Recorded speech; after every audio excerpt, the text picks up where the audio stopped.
Alright then, guys. So, childhood TV shows. I already did a video on one of those.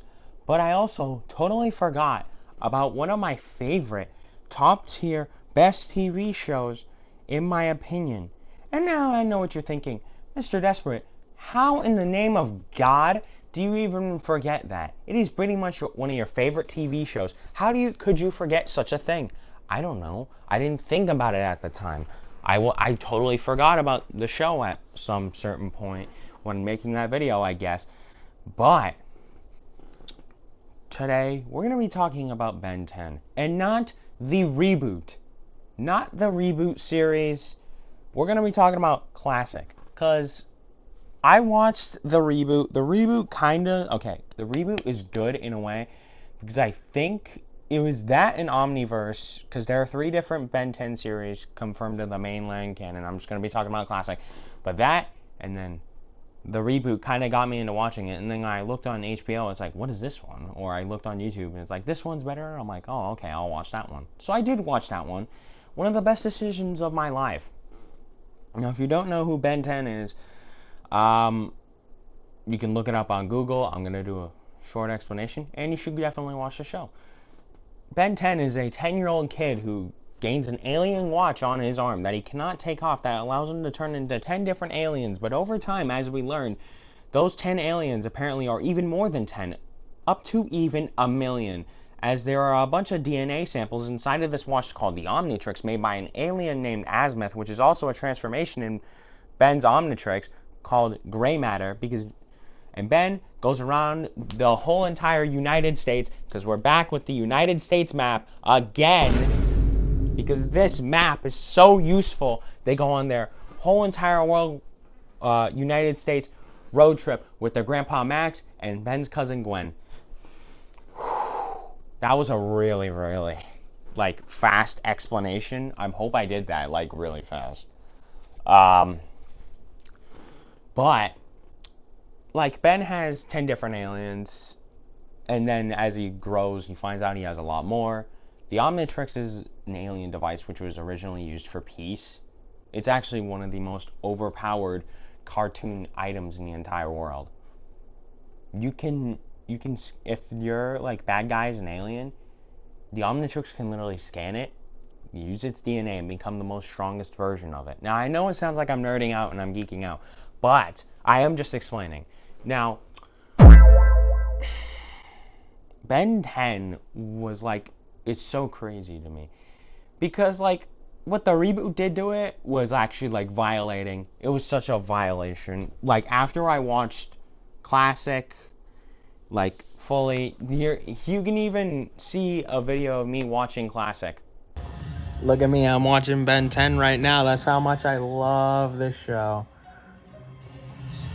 The show is so good to me. I love it. But the thing about classic is it's a lot more slow lore based. Ben and Gwen, 2 cousins, fight each other. They're childish bickering. But in the reboot, they're pretty much friends.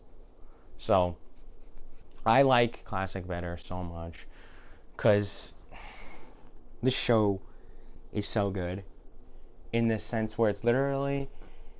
So you got, okay, I'm going to talk about the 10 aliens that Ben can turn into.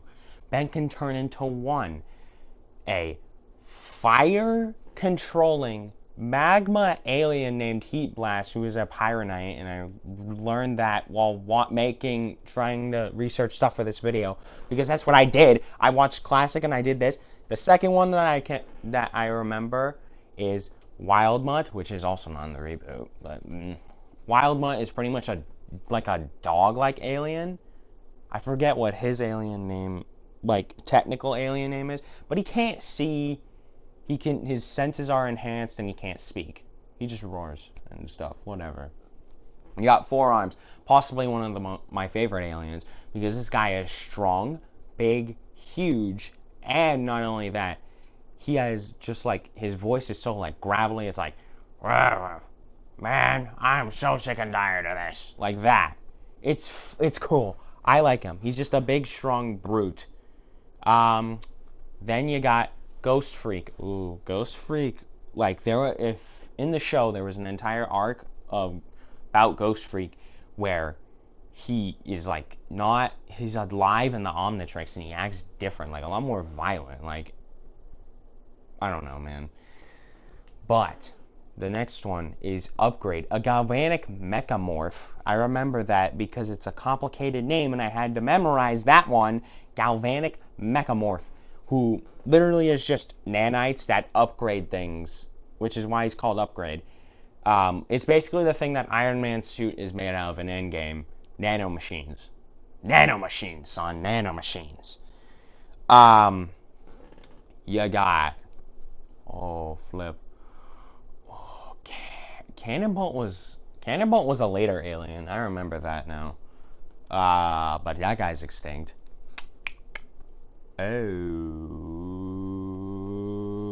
Ripjaws, which is pretty much just like, I feel like a reference to the sea monster. And then you got Accelerate, Fast, and it's spelled XLR8, which is clever, I guess. It's a genius, clever thing for name writing.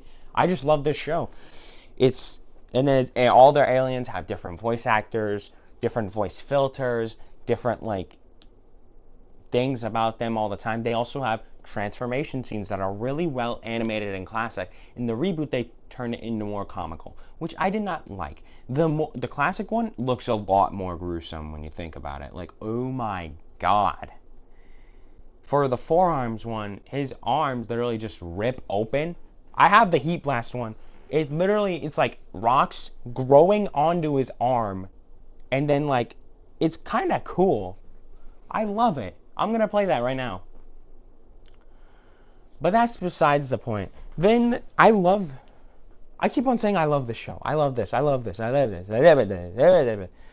I'm not very good with scripting in a way, but you can tell how passionate I am about this show, even though I can't even name all 10 aliens. Oh, brother.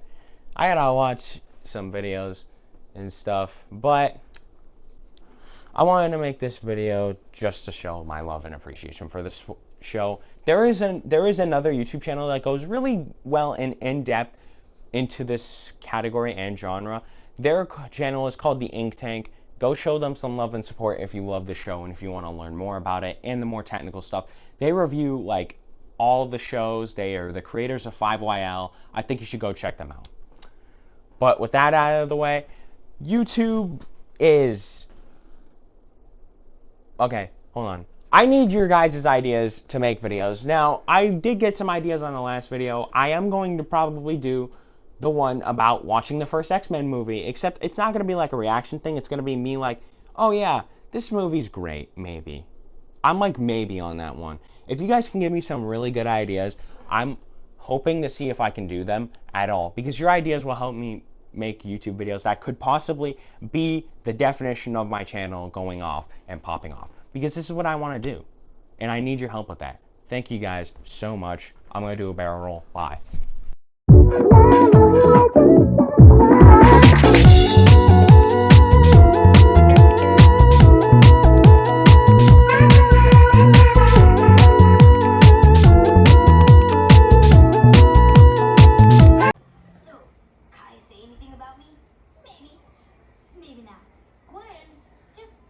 Get to the point.